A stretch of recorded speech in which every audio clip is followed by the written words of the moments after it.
नमस्कार दोस्तों, मैं अंकुर उपाध्याय स्वागत करता हूं आप सभी का एक बार फिर से अपनी नई वीडियो में।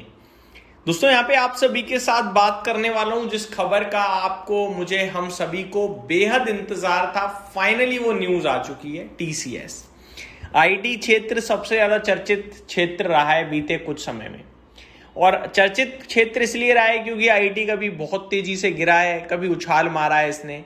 इन्वेस्टर्स का पैसा बहुत बड़ा टूटा है आईटी सेक्टर में। अब रिजल्ट सीजन शुरू हुआ है और टीसीएस ने अपने नतीजे कर दिए हैं पेश। कैसे रहे हैं नतीजे, चलिए समझते हैं एक एक करके डिटेल में। सबसे पहले मैं आप सभी को 1 to 1 शेयर करना चाहूंगा जो जो कंपनी ने नंबर पोस्ट करा है, और उसके बाद मैं आप सभी के साथ शेयर करूंगा मार्केट की एक्सपेक्टेशंस क्या थी, और उसके बाद फाइनल एनालिसिस। तो 12 रुपए प्रति शेयर का तो कंपनी ने इंटर्म डिविडेंड अनाउंस करा है, ठीक है जी। यानी कि आपको 12 रुपए प्रति शेयर का डिविडेंड बहुत जल्दी आपके बैंक अकाउंट तक पहुंचता हुआ दिखेगा। कंसोलिडेटेड नेट प्रॉफिट 13,700 करोड़ के कंपैरिजन में 13,400 करोड़ का आया है क्वार्टर ऑन क्वार्टर, यानी घटकर। रेवेन्यू 70,700 करोड़ के सामने 72,300 करोड़ पे आया है क्वार्टर ऑन क्वार्टर, यानी बढ़कर। मार्जिन 26.2% से 25.6% पे आए हैं, घटकर आए हैं quarter on quarter. EBIT 15,200 crore से 15,200 करोड़ है, यानी एकदम inline. Order book 9.5 billion dollars पे पहुंची है। Implements annual wage increase and shows growth despite challenges, यानी कि दिक्कतों के बावजूद अच्छी ग्रोथ आई है डील पाइपलाइन में। EBIT stays steady at 15,200 crore rupees, but Q1 EBIT margins falls by 2.38% from last quarter. EBIT margins में गिरावट आई है करीब 2.38% की पिछले क्वार्टर के कंपैरिजन में। Annual AI revenue reaching $2.6 billion in Q1 FY27 secures $800 million AI business deal with SKF this quarter. तो दो पैरामीटर्स पे समझो नतीजे, एक एआई और एक नॉन एआई। एआई पैरामीटर्स पे बात ये है कि अच्छा कर रही है कंपनी। हम लोग कह रहे हैं कि भारत की आईटी कंपनियां एआई मिस कर गई हैं, एआई की वजह से प्रॉब्लम है। नहीं, पीछे रह गई हैं। मिस नहीं, पीछे रह गई, बहुत पीछे, लेकिन काम ये भी कर रही हैं एआई में। टीसीएस ने एआई क्षेत्र में अच्छी ग्रोथ दी है, उम्मीद से ज्यादा ग्रोथ दी है। डील में अच्छी डील विंस आ रही है एआई क्षेत्र में, तो आप ये मान के चलिए कि कंपनी काम कर रही है। अब पूरे नतीजे अनुमान के मुताबिक रेवेन्यू 72,275 करोड़ पे आया। अनुमान 71,000 से 71,300 करोड़ था, beats estimate.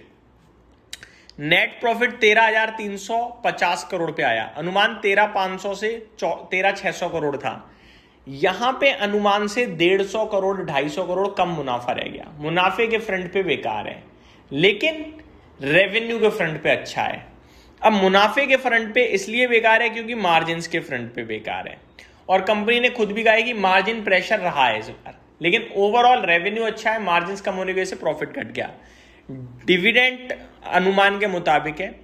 AI annualised revenue बहुत अच्छा आया है, $2.6 बिलियन का आया है एआई एनुअलाइज्ड रेवेन्यू जो है, अनुमान से बेहतर है। पॉजिटिव सरप्राइज है, स्ट्रॉन्ग मान के चलेंगे इसे।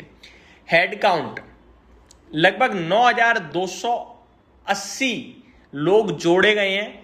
टोटल हेड काउंट 5,93,798 हो गए हैं इस समय। बेटर देन एक्सपेक्टेड, पॉजिटिव है ये।